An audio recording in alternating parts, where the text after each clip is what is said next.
Welcome to Chillin' 101. We hope this video helps.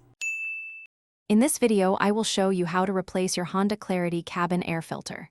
First, ensure your vehicle is safely parked and the engine is off. You will need a new cabin air filter, which is typically a standard size, and a small flathead screwdriver for this task. Begin by opening the passenger side glove box fully. This simple preparation ensures a smooth and efficient filter replacement process, keeping your cabin air fresh and clean. Next, carefully detach the damper arm located on the right side of the glove box. This arm controls the glove box's opening speed. Then, press inward on both sides of the glove box simultaneously to release the two stopper tabs. Once released, the glove box will swing down further, revealing the rectangular cabin air filter housing cover.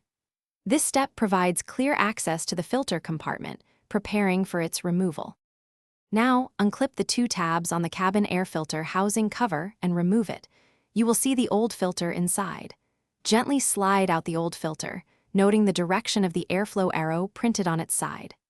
This arrow indicates the proper orientation for the new filter. Take your new filter and insert it into the housing, ensuring its airflow arrow points in the same direction as the old one.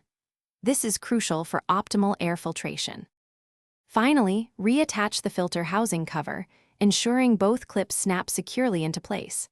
Next, push the glove box stoppers back into their original slots on both sides.